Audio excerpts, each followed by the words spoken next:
the deposit. I mean the source underneath it all. Because most folks believe income comes from a job, from an economy, from luck or timing. But that's not it. That's never been it. Income comes from value, and value comes from skill.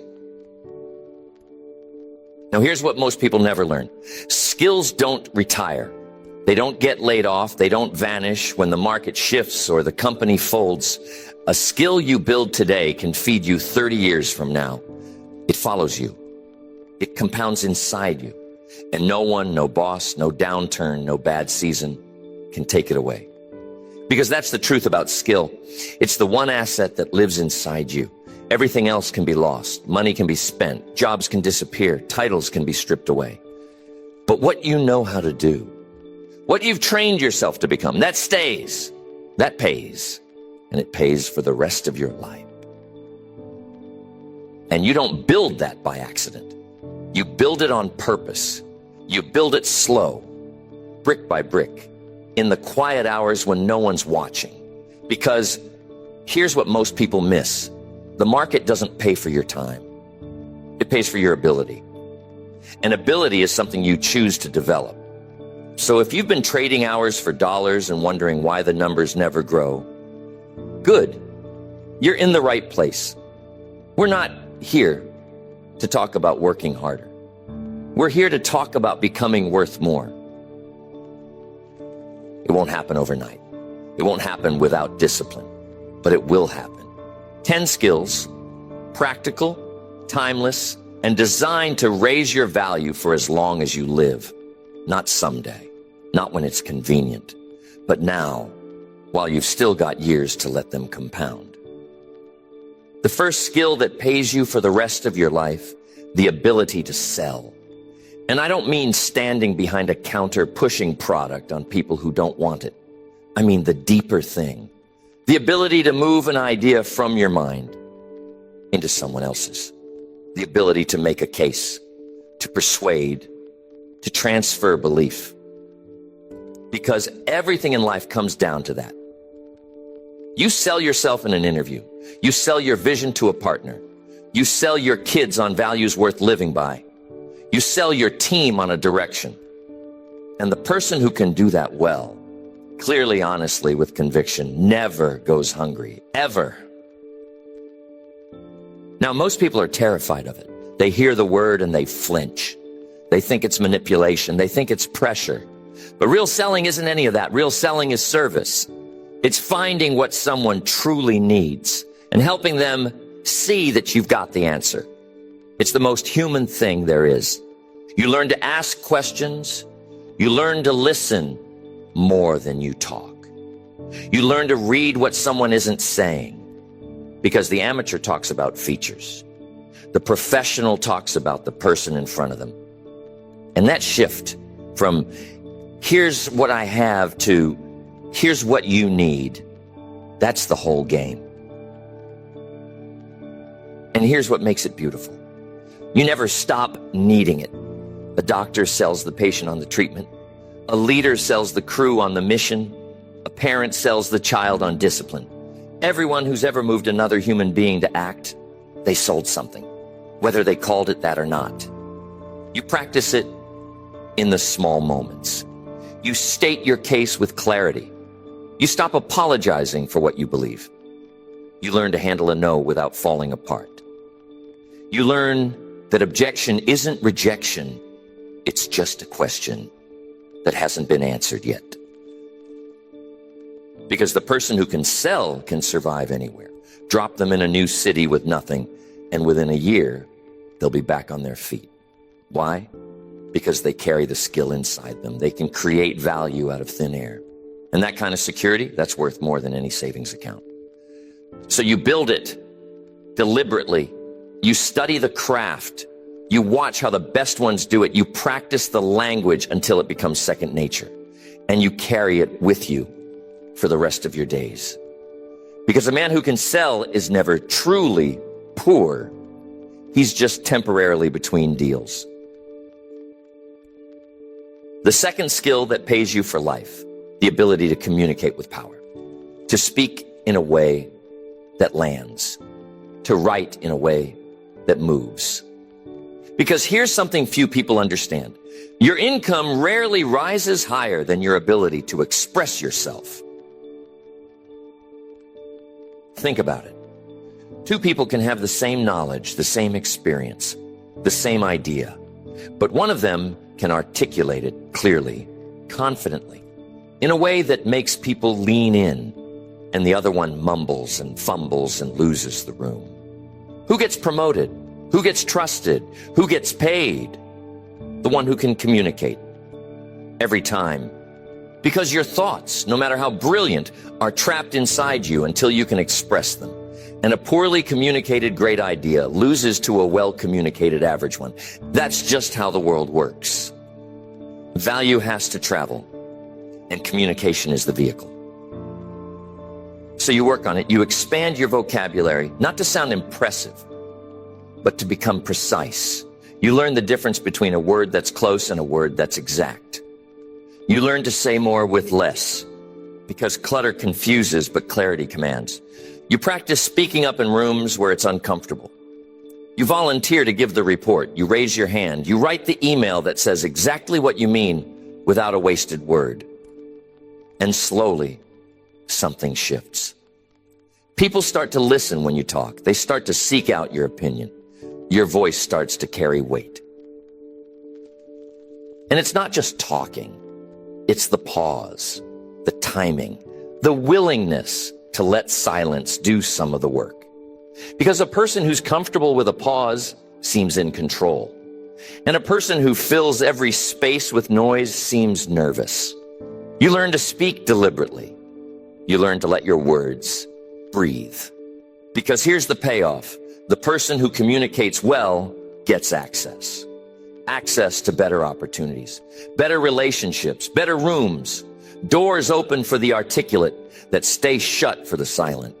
Not because they're smarter, but because they can carry their intelligence out into the world.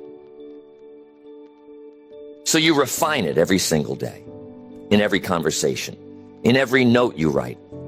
You treat communication like the master skill it is.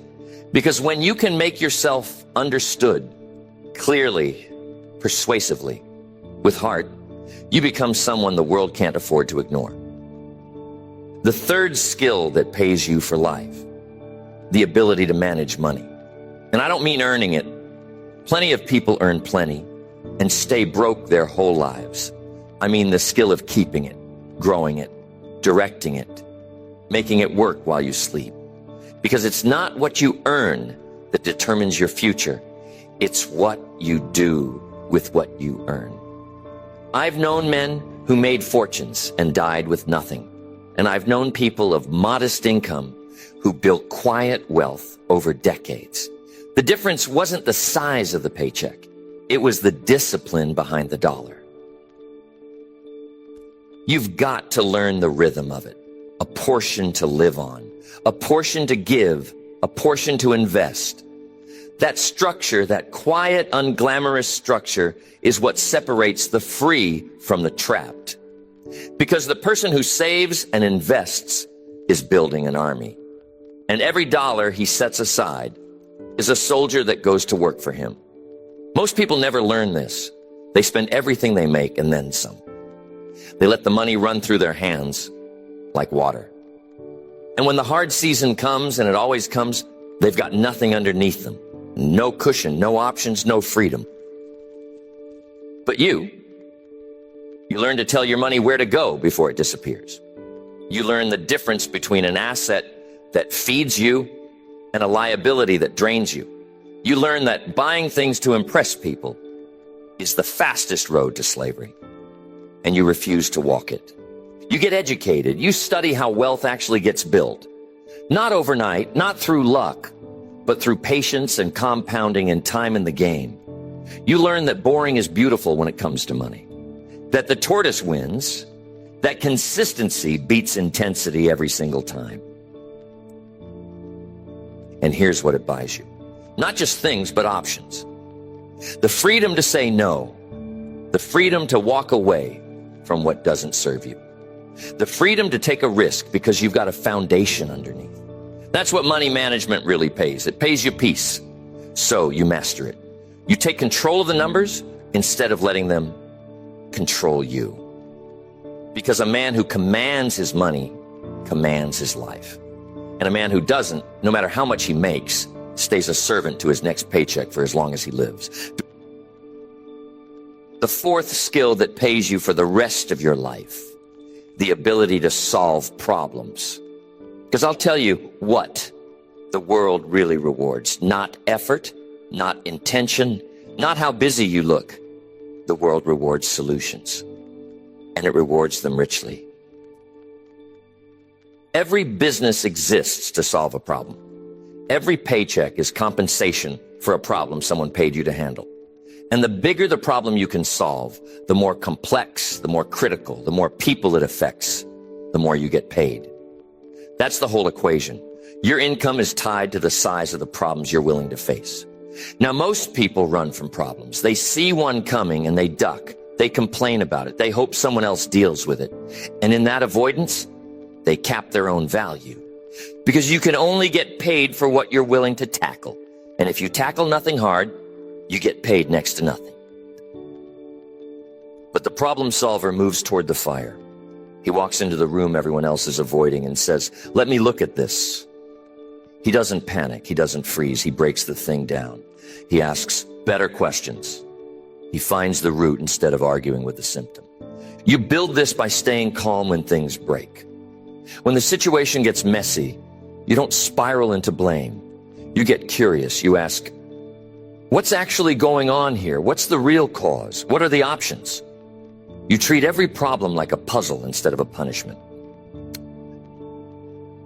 And you train yourself to think in steps. You learn to separate what you can control from what you can't. You learn to focus your energy on the lever that actually moves the thing. Because most problems aren't solved by working harder. They're solved by thinking clearer. Here's what happens when you become known as a solver. People bring you their hardest situations. And that's not a burden. That's a promotion.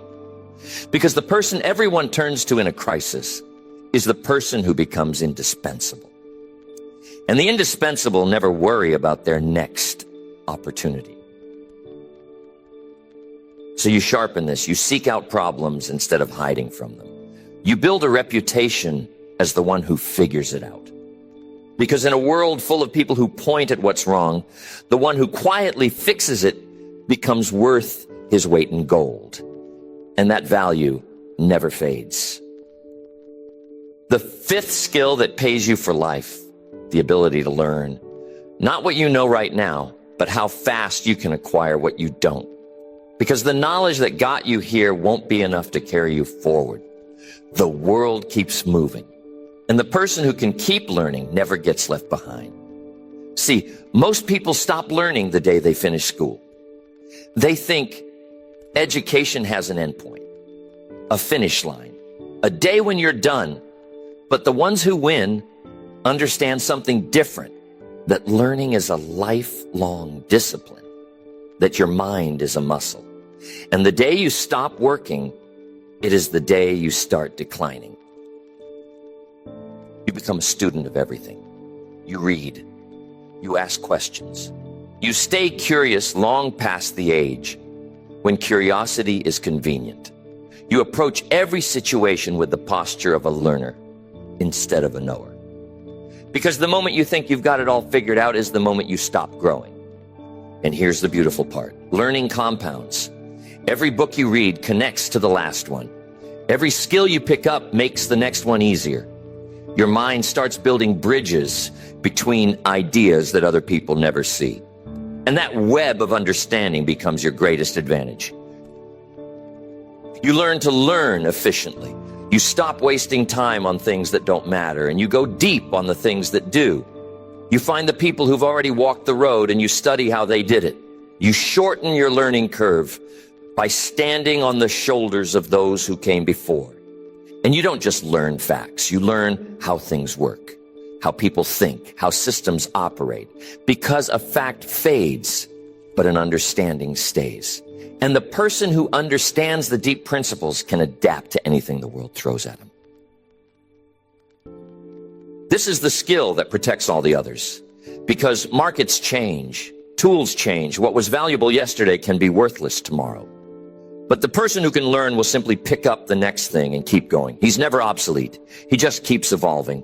So you commit to it for life. You keep the mind hungry. You read the book. You ask the question. You stay teachable long after your peers have gone stiff. Because in a changing world, the ability to learn isn't just one skill among many. It's the one that keeps you relevant forever. The sixth skill that pays you for the rest of your life, the ability to lead, to take a group of people and move them towards something bigger than themselves. Because here's a truth that never changes. Leaders get paid more than followers. Always have, always will. And leadership isn't a title. It isn't a corner office. It isn't about being the loudest voice in the room. Real leadership is influence. It's the ability to get others to want what you want, to trust your direction, to follow you, not because they have to, but because they believe in where you're taking them. Most people think leadership is about commanding, barking orders, being in charge. But the deepest form of leadership is service. It's asking, how do I make these people better? How do I bring out what's already in them? How do I create an environment where they can win? That's the kind of leader people follow to the ends of the earth. You build it by developing yourself first, because you can't lead others to a place you've never been. You can't ask for a standard you don't hold. Leadership starts with the discipline you demand of yourself when no one's around. And people can feel that. They follow the person who's already walking the walk. You learn to make decisions, because that's what a leader does. He decides. When everyone else is confused, when the path isn't clear, the leader steps up and says, here's where we're going. Not with arrogance, with conviction, because a group without direction goes nowhere. And someone has to point the way. You learn to take responsibility, not just for your own results, but for the whole. When things go wrong, the leader doesn't point fingers, he owns it. And when things go right, he shares the credit. That's the character that earns loyalty. That's the posture that builds trust. And here's what leadership pays. It multiplies you. One person working alone can only do so much, but a leader who can inspire 10 or 100 or 1,000, his impact expands beyond anything he could do with his own two hands. And the market pays enormously for that kind of multiplication. So you develop it deliberately over a lifetime. You learn to communicate a vision. You learn to develop the people around you. You learn to carry the weight that others won't. Because the ability to lead doesn't just raise your income. It raises everyone who has the good fortune to follow you. And that's a legacy that pays long after you're gone. The seventh skill that pays you for life, the ability to manage yourself, your time, your energy, your attention. Because you can be the most talented person in the room, but if you can't govern yourself, all that talent leaks out through the cracks of poor discipline. Here's what I've learned. Everyone gets the same 24 hours. The billionaire and the beggar, same clock, same day. The difference is never in the amount of time. It's in how it gets used. And the person who masters his own hours holds a power that most people never even reach for. Because most people drift. They react to whatever's loudest. They let the day happen to them instead of designing it. They chase the urgent and neglect the important. And at the end of the year, they wonder where all the time went. It went where it always goes, to whoever failed to claim it. But you take command. You decide what matters most, and you build your day around it. You protect your best hours for your most important work. You learn to say no to the good so you can say yes to the great. Because your time is your life, and how you spend it is how you spend your years. And it's not just time, It's energy. You learn what fuels you and what drains you. You learn to rest before you're exhausted, not after you've collapsed. You treat your body like the instrument it is, because a sharp mind in a tired body still loses. And you're playing a long game. You govern your attention like it's the treasure it is, because attention is the currency of achievement. Whatever you give, your focus to grows, and whatever you neglect withers. The person who can concentrate, who can go deep on one thing without scattering, accomplishes more in an hour than the distracted man does in a day. And you build the discipline to do what needs doing, whether you feel like it or not. Because feelings are unreliable. They come and go with the weather. But the person who's learned to act on commitment instead of mood, he becomes unstoppable. He doesn't wait for motivation. He just moves. So you master yourself first. You put yourself under your own command. Because a man who cannot lead himself will never be trusted to lead anything else. And the payoff for self-mastery isn't just productivity, it's freedom. The deep, quiet freedom of a life you've actually decided to live. The eighth skill that pays you for the rest of your life, the ability to build relationships, to connect with people, to earn their trust, to create bonds that last. Because I'll tell you something that took me years to understand. Your net worth is deeply tied to your network. Not in a shallow way, in a real one. Nobody builds anything great alone. Behind every success, there's a web of relationships. People who opened doors, who gave advice, who took a chance, who showed up when it mattered. And the person who knows how to cultivate those connections has access to opportunities the isolated man will never see. But here's the thing.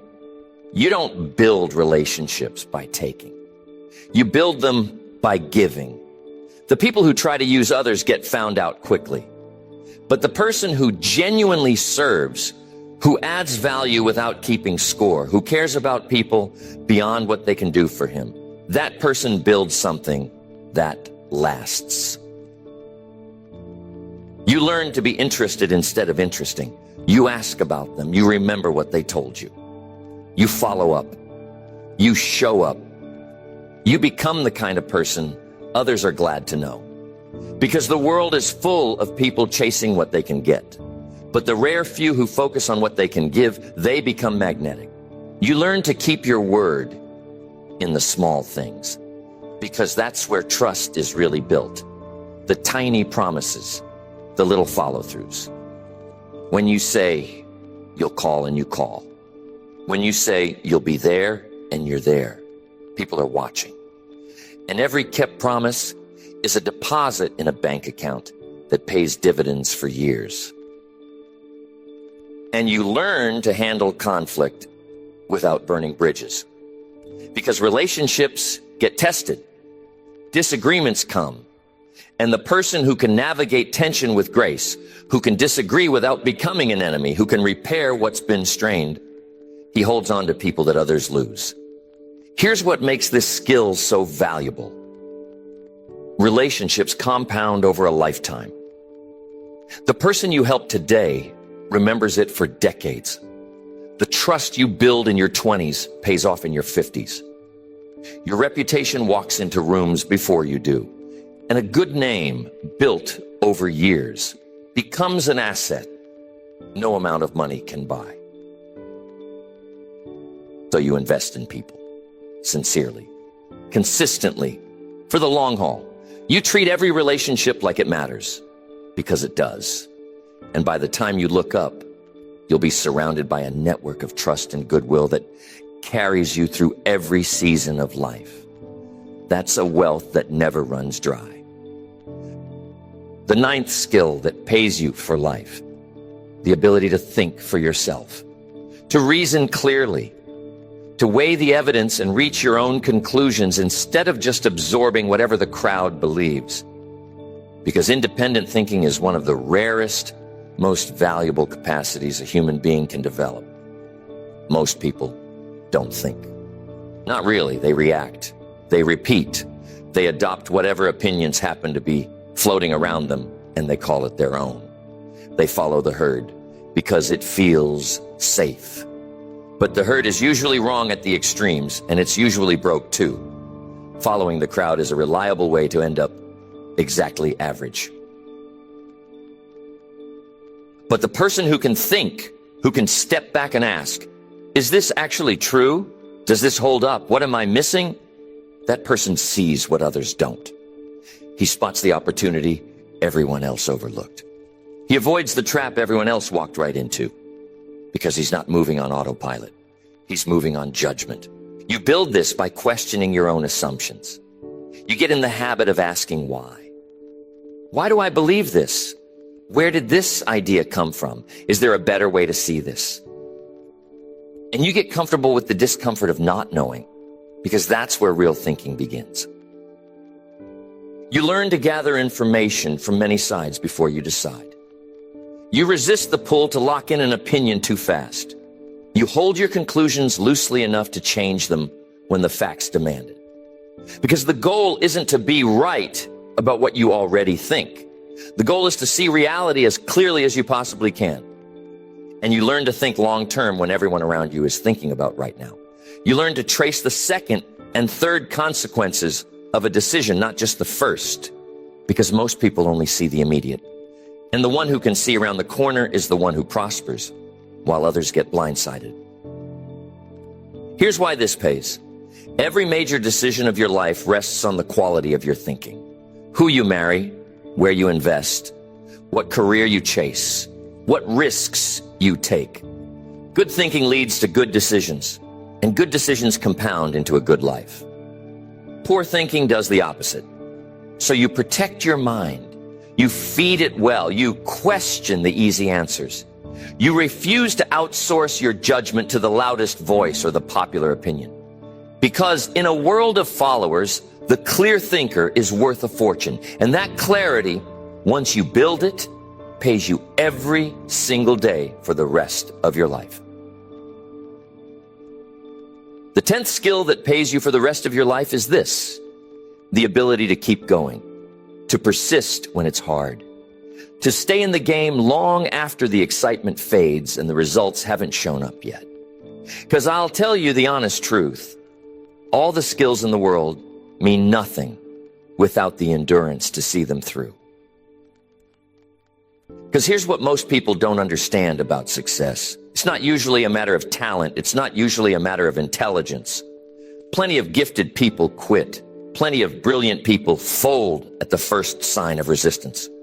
What separates the ones who make it is something quieter, something deeper, the refusal to stop. Every worthwhile thing takes longer than you think it will. It costs more than you expected. There's a valley in the middle of every great pursuit where the initial thrill is gone and the payoff hasn't arrived, and that valley is where most dreams get buried. Not because they weren't possible, but because the dreamer ran out of persistence before he ran out of road. But the one who keeps going, who shows up on the hard days, who does the work when nobody's clapping, who takes the setback and gets back up one more time than he gets knocked down, that person eventually breaks through. Because time and consistency have a way of rewarding those who refuse to give up. You build this by making peace with the difficulty. You stop expecting it to be easy. You stop being surprised by resistance. You come to understand that the struggle isn't a sign you're on the wrong path. It's the toll you pay to stay on the right one. And once you accept that, the setbacks lose their power to stop you. You learn to fall in love with the process instead of just the prize. Because if you only care about the destination, every long day feels like punishment. But if you can find meaning in the work itself, in the growing and the becoming, then you can sustain yourself for the years it actually takes. And you draw on everything else you've built. The self-management to keep your discipline, the clear thinking to keep your perspective, the relationships to keep your support. Because persistence isn't just gritting your teeth. It's a whole life built to endure. It's the sum of all the other skills applied over time. Here's what persistence pays. It pays in mastery because you stayed long enough to become truly good. It pays in reputation because people learned they could count on you. It pays in results because you were still standing when the harvest finally came. The quitter never gets to see what was on the other side, but the one who endures collects it all. So you commit to the long game. You decide right now that you are not the kind of person who quits. You build your 10 skills patiently, and then you keep applying them year after year through the good seasons and the hard ones alike. Because that's the final secret. Not just to have the skills, but to keep using them long enough for them to pay you everything they're worth. So there it is. 10 skills. 10 investments in yourself that no market can crash and no employer can take away. The ability to sell, to communicate, to manage money, to solve problems, to learn, to lead, to manage yourself, to build relationships, to think, and to persist through it all. And here's what makes them so powerful. They don't compete with each other, they compound. The seller who can lead, the thinker who can communicate, the problem solver who can build relationships. When you stack these skills on top of one another, you don't just add value, you multiply it. You become the rare kind of person the world can't easily replace. Because these aren't things you buy, they're things you become. And the day you decide to develop them is the day you stop being at the mercy of circumstance. You stop waiting for someone to give you a chance. You start creating your own. Because you've got something inside you that generates value wherever you go. Now, the money you earn today, you'll spend most of it. That's the nature of it. But the skills you build today will keep on earning for the rest of your life. They pay you in your 30s and your 50s and your 70s. They pay you in freedom and in options and in the quiet confidence of a person who knows he can handle whatever comes. So you begin, not tomorrow, not someday. You pick one of these 10 and you start building it now. You read the book. You have the hard conversation. You take command of your time. You put yourself under the kind of discipline that grows a person. Brick by brick, day by day. Because this is the great secret that the wealthy have always known and the struggling have always missed. Don't chase the money, chase the skills, become worth more, and the money will have no choice but to follow you for as long as you live. You don't need luck. You just need to build. You don't need the perfect timing. You just need to start. You don't need anyone's permission to become more than you are today. And when you do, when you commit to becoming skilled instead of just busy, you'll never have to worry about your worth again. Because you'll be carrying it inside you, and no one can ever take it away.